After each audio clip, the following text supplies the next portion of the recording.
Encore une polémique arbitrale, encore un éventuel scandale concernant le Real Madrid en Ligue des Champions et encore une équipe victime du destin du Real Madrid en Ligue des Champions. Ça s'est joué sur une séance de tir au but. Cette fois, c'est l'Atlético Madrid qui a été éliminé hier soir en huitième de finale de Ligue des Champions après une séance de tir au but 2-1 au match aller, 1-0 pour les Colchoneros au match retour. Séance de tir au but, Thibaut Courtois dans les buts, Julián Álvarez au point de pénalty. À ce moment-là, il y a 2-1 lors de la séance de tir au but pour le Real Madrid. Álvarez frappe et s'apprête à égaliser. Le champion du monde argentin frappe au but en glissant, trompe le gardien belge, mais très vite les joueurs du Real Madrid protestent en direction de l'arbitre en réclamant le visionnage de la VAR pour déjuger le penalty, car plusieurs d'entre eux, dont Mbappé en premier, auraient constaté que l'attaquant de l'Atlético Madrid aurait touché le ballon 2 fois avant qu'il entre dans les filets de Thibaut Courtois. La VAR intervient hyper rapidement, annule le tir au but d'Alvarez, ce qui permet au Real Madrid de passer définitivement devant avant que Rudiger n'achève l'Atlético Madrid et qualifie le Real pour les quarts de finale. Un storytelling de fou furieux, une histoire je pense qui restera encore une fois dans l'histoire de la Ligue des Champions et des décisions fortes en termes d'arbitrage. Alors depuis hier soir, forcément, on est tous un petit peu circonspects. Circonspects. J'adore ce mot et on se demande tous, est-ce que, encore une fois, le Real Madrid a été, entre guillemets, avantagé lorsque la pièce doit retomber d'un côté ou de l'autre? Ou est-ce que ce n'est pas encore tout simplement nous, les supporters, qui faisons une fixette sur le Real Madrid parce qu'on espère et qu'on s'attend à ce qu'il se fasse éliminer? Soyons un minimum objectif, ce qui s'est passé hier soir, forcément ça allait faire débat. Que vous soyez supporter du Real Madrid ou non, si vous l'êtes, je pense que vous auriez préféré passer en quart de finale sans cette polémique-là, surtout au vu de la prestation globale sur les deux matchs des merengues. Et si jamais vous n'êtes pas supporter du Real Madrid, je pense que ce qui prime, ce qui dérange principalement, c'est la récurrence. C'est pourquoi à chaque fois, systématiquement, ce club est sujet à des appréciations ou des décisions arbitrales qui changent le cours de l'histoire des matchs de Ligue des Champions. Et oui les amis, la récurrence, ça fait mal. Je pense vraiment que c'est la récurrence qui influence sur l'objectivité des supporters qui ont vu la rencontre hier soir. Alors objectif, on va essayer de l'être aujourd'hui avec le maximum d'informations et d'images qu'on a pu voir et se procurer depuis hier soir pour déterminer si oui ou non le penalty aurait dû être refusé ou accordé. Parce que depuis hier soir et le coup de sifflet final, on a essayé de voir tous les ralentis possibles. Personnellement, pendant une demi-heure, j'ai observé, grâce à 2 ralentis, 2 angles principaux où on peut voir de devant et de derrière, pour confirmer plutôt de savoir si, oui ou non, Julián Álvarez a touché le ballon avec son pied gauche. On le voit frapper, on voit qu'il glisse et on le voit tirer avec son pied droit. On voit bien que le ballon monte avec une trajectoire pas forcément très habituelle, mais pour moi, et je vous assure que j'ai regardé pendant une demi-heure, voire plus, tous les ralentis de face et de dos, on ne peut pas dire à 100% que Álvarez a touché la balle. À mon avis, c'est impossible à certifier à 100%. Et je parle principalement de ces 2 angles-là parce que ce sont justement les angles qu'ont utilisé les arbitres qui sont à la VAR. On a vu hier soir à la télévision que ce sont les angles qu'ont utilisé les arbitres de la VAR. Et surtout, ils ont mis moins d'une minute. Ça a duré très peu de temps, 30 secondes, 45 secondes maximum pour décider que oui, selon eux, le penalty tiré par Álvarez devait être annulé par Monsieur Marcignac, l'arbitre du match. Et ça a été une surprise de voir la rapidité avec laquelle les arbitres ont décidé d'annuler le tir au but. Ça a été très surprenant, comme s'ils étaient absolument sûrs d'eux à 100%. Mais après ça, moi j'ai vu un autre ralenti, un autre angle de vue, et là justement on voit que Julián Álvarez touche le ballon d'une façon, juste une petite caresse avec le pied gauche juste avant sa frappe du pied droit. Là, on la voit bien, du coup, sur l'angle. C'est vraiment subtil, ça se joue à 3 fois rien. Mais effectivement, selon moi, avec le maximum d'objectivité qu'on a et les angles et la preuve de cette vidéo-là, on voit effectivement qu'il a touché le ballon du gauche juste avant la frappe. Ça n'a eu aucune influence sur la trajectoire du ballon ensuite. Thibaut Courtois a été battu quoi qu'il arrive. Mais c'est la règle. Malheureusement, la règle de l'UEFA est très simple. Si le joueur touche le ballon 2 fois au moment de frapper un tir au but ou un penalty, celui-ci doit être annulé. Si ce tir au but avait eu lieu en match et non pas lors d'une séance, ça aurait été coup franc indirect pour l'adversaire, à savoir le Real Madrid. D'ailleurs, on a eu la confirmation d'un compte Twitter qui s'appelle Archivovar, que j'aime beaucoup parce que c'est justement un compte objectif et qui donne régulièrement son avis sur les grosses décisions arbitrales prises lors des matchs de Liga notamment. Je sais qu'il y en a beaucoup qui n'apprécient pas forcément ce compte-là. On se demande pourquoi. Moi, je l'aime beaucoup. En tout cas, Archivo VAR a confirmé la bonne décision de l'arbitre et de la VAR. Tous les arbitres qui étaient présents dans le camion, le fameux camion de la VAR. Donc, fin du débat, selon moi, oui, Alvarez a touché le ballon et la décision a été bien prise. Fin du débat. Par contre, je comprends le désarroi et le dégoût des supporters, notamment ceux du Barça, qui voient systématiquement le Real réussir encore une fois à retomber sur ses pattes. Moi-même, ça me rend fou. C'est une décision qui est très lourde de conséquences pour Alvarez, pour l'Atlético Madrid,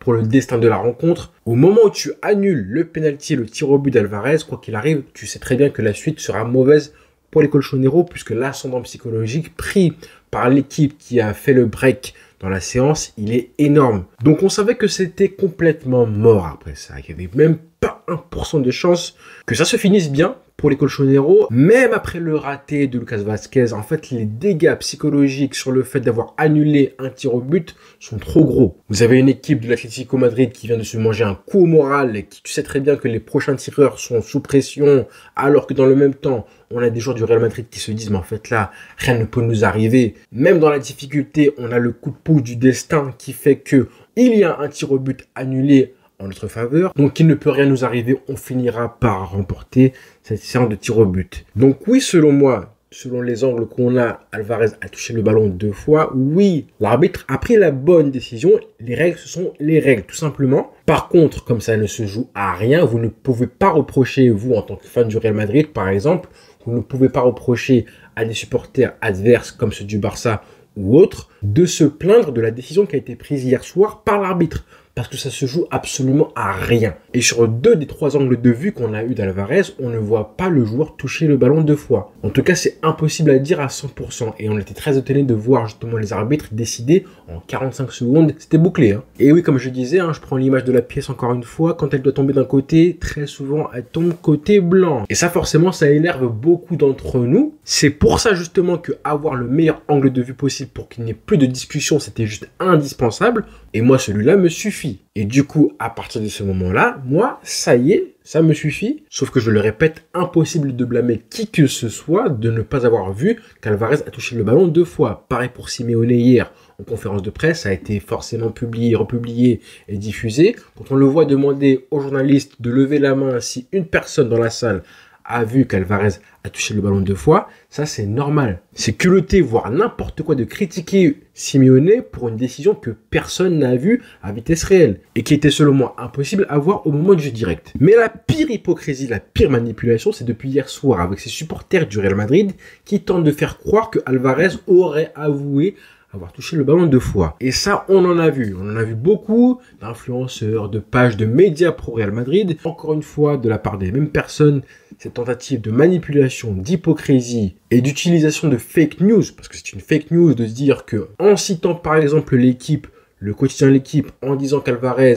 aurait tout de suite reconnu avoir touché le ballon 2 fois à son coach, alors qu'il n'a absolument rien admis du tout. Il n'y a pas un seul article, pas une seule vidéo qui a été publiée par l'équipe qui irait dans ce sens-là. Les seules rumeurs, j'ai bien dit rumeurs et non pas des mots d'Alvarez qu'on a depuis hier soir, elles viennent d'un journaliste madrilène qui s'appelle Pedro Fuyana, qui travaille pour la SER, qui nous dit que Alvarez ne sait même pas s'il a touché le ballon.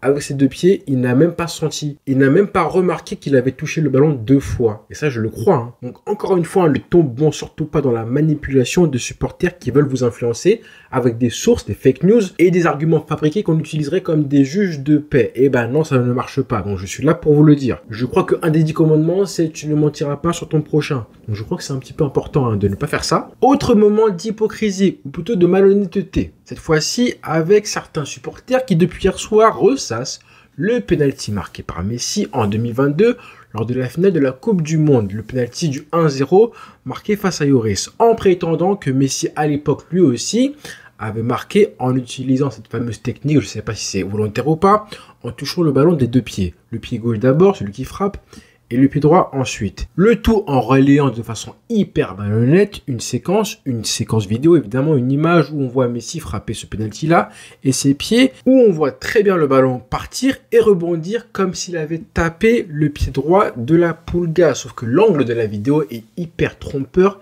et malhonnête. Donc j'en profite justement pour mettre un terme à ce débat-là, à cette fake news-là. Parce que dans le foot, on a des images et les vraies images, le bon angle de vidéo, on le voit justement que la frappe de Messi, elle est parfaite. Elle ne touche absolument pas son pied droit. C'est juste une illusion d'optique qu'on voit à cause de l'angle de la caméra et de la vidéo. Je pense que la balle rebondit simplement sur le gazon qui n'est pas forcément plat. En tout cas, c'est une fake news, mais bon, on n'est pas surpris des méthodes utilisées par certaines personnes qui ont vraiment relayé. J'ai vu des gens qui en ont parlé. J'ai même vu Michael Youn en personne qui a mis un tweet dessus. Et d'autres personnes aussi, donc des médias qui ont voulu se servir de Messi pour leur propagande. Encore une fois, informez-vous mieux que ça. Franchement, moi j'appelle ça un petit peu d'amateurisme pour certains. Moi, ce que j'aurais aimé, par contre, c'est que Monsieur Marcignac, l'arbitre du match, aille consulter lui-même la VAR et l'écran pour constater si oui ou non Alvarez avait touché le ballon. Ça aurait été, je pense, un peu plus légitime, un peu plus crédible qu'une décision prise en 30 secondes, 45 secondes maximum, qui a surpris tout le monde et que personne n'a compris en direct. Maintenant, parlons du fait que les joueurs du Real Madrid, après le penalty tiré par Alvarez, aient, entre guillemets, appelé la VAR. Et d'ailleurs, ça a été dit hier soir par les commentateurs de Canal+, ils ont, entre guillemets, fait pression pour que l'arbitre aille consulter la VAR et déjuge le penalty. Alors forcément, nous, quand on voit ça hier soir de notre télévision, on se dit encore une fois l'influence, la puissance politique, le poids médiatique, l'aura des gros clubs qui fait que les joueurs se permettent d'aller influencer la décision de l'arbitre et de lui imposer en fait d'aller consulter la VAR. Alors oui, c'est frustrant, c'est même insupportable de voir ça. Tu te dis qu'un autre club dans la même situation n'aurait pas eu ce privilège-là. C'est un privilège ou ce droit d'accès dans les décisions qui vont être influentes pour l'issue du match. Déjà, première chose, quand même, je crois que c'est Mbappé, on voit sur les images, c'est Kylian Mbappé en personne le premier qui voit et qui appelle l'arbitre pour lui signaler que Alvarez a peut-être touché le ballon 2 fois. Donc bravo Mbappé, parce que à vitesse réelle, c'était fort. En plus, il était assez loin de l'action. Donc oui, ça fout la rage, c'est insupportable. Mais en même temps, si tu réfléchis bien, c'est pas justement ce qu'on demande à tous les joueurs de notre équipe qu'on supporte, l'attitude et le comportement qu'on aimerait qu'ils aient dans les décisions et la pression, la roublardise et le vice si vous voulez. C'est exactement les reproches que j'ai fait, qu'on a fait nous aussi, par exemple à Frenkie de Jong face à Benfica lors du match aller. Et c'était il y a une semaine de ça, jour pour jour, on disait à Frenkie de Jong, tombe, demande la faute, accentue la faute, influence l'arbitrage, impose à ce que l'arbitre siffle faute. Donc quand je vois le comportement de Mbappé hier soir et celui de ses coéquipiers du Real Madrid, j'ai envie de dire, voilà, je m'adresse à tous les clubs du monde, comportez-vous exactement pareil. On est en Ligue des Champions dans un moment hyper important. Faites le maximum, usez, utilisez et abusez de vices, de roublardise, d'expérience. Faites le maximum pour gagner. L'intégrité, la classe, le fair play, vous croyez vraiment qu'ils ont pensé à ça hier soir? Ils s'en foutent complètement. Ils se disent simplement que pour aller chercher une 16e Ligue des Champions, une taxe que tu dois payer. Il y a un prix à payer en termes d'intégrité, de classe, peu importe. Mbappé, il a vu la chose, il est parti la poucave directement à l'arbitre. Fin de l'histoire. Oui, peut-être qu'il passera pour une petite balance, pour un petit profiteur, un petit grignoteur, mais à la fin, qu'est-ce qu'il s'en fout? Il est qualifié. À la fin, le Real est qualifié pour les quarts de finale. Ils sont toujours en lice pour une Ligue des Champions et lui pour le Ballon d'Or. Et moi, ça, je respecte. Je respecte les joueurs, en tout cas les sportifs qui mettent le maximum de leur personne. Et ceux qui sont prêts à vendre leur âme, c'est une image, à vendre leur âme pour remporter des trophées et gagner. Oui, c'est mieux de gagner avec classe, d'accord, gagner de façon incontestable, de façon unanime et indiscutable, mais parfois, et même souvent, quand il faut aller chercher une victoire et la qualification sur un micro-détail, là, il faut utiliser du vice, de la roublardise et de l'expérience. Donc, j'invite toutes les équipes, tous les joueurs du Barça et tous les prochains adversaires du Real Madrid à utiliser les mêmes armes. C'est aussi comme ça que vous allez montrer que vous n'êtes pas complexé par eux, notamment en Ligue des Champions. Donc ce qu'a fait Mbappé hier, ça m'énerve parce que c'est pas à mon avantage, mais je respecte à 1000% avec le maximum de lucidité et d'objectivité dont je peux faire preuve aujourd'hui. Des sportifs comme ça, comme Max Verstappen, comme Michael Schumacher et même comme Messi en fin de carrière, ça justement j'adore le comportement qu'ils ont sur la piste ou sur le terrain. Et c'est pas pour autant que ces sportifs ne sont pas forcément très classe. Quand vous alliez justement la classe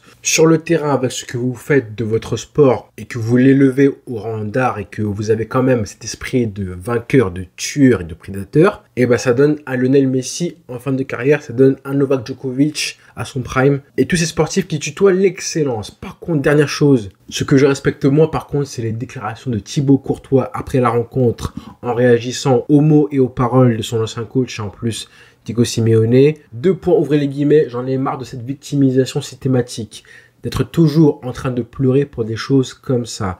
Les arbitres ne veulent pas avantager une équipe plus qu'une autre, ni en Espagne, ni en Europe.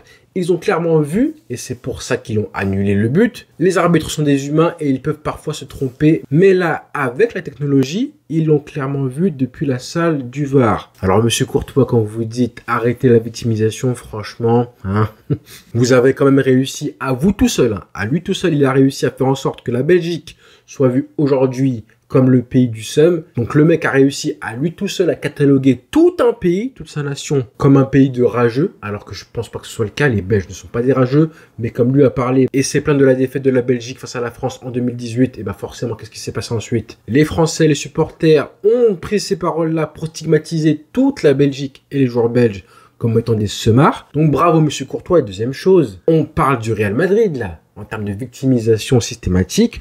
On parle du club qui, depuis 6 mois, 1 an, fait le maximum pour intervenir, influencer et dicter les conduites des arbitres en Europe comme en Espagne, qui met une pression colossale sur chaque arbitre qui va officier les matchs du Real Madrid. On parle de ses coéquipiers qui multiplient les tweets et les tweets chaque semaine ou presque sur les décisions qu'il juge défavorables. Et on parle du club qui diffuse sur sa chaîne Real Madrid TV des reportages entiers concernant les arbitres espagnols. Donc là, on se fout un petit peu du monde. Mais bon, malheureusement, on est plus surpris par le personnage. Mais bon, c'est le football, c'est la vie. Le Real est qualifié, ça me fait dire que je ne vois que le Barça, encore une fois, capable de sortir ce Real Madrid-là. Peut-être qu'on aura enfin ce classico en finale de LDC qu'on n'a pas eu ni en 2011, ni en 2012, ni en 2015. Mais peut-être que c'est ce dont le foot a besoin. Peut-être que les dieux du football ont prévu un Real Madrid-Barcelone cette année. Et si ça arrive les amis, si jamais ça arrive, honnêtement, 100% confiance en mon équipe. Donc voilà les amis, rendez-vous très vite avec des sujets beaucoup plus importants et intéressants que l'arbitrage. Bonne soirée à tous et rendez-vous très vite.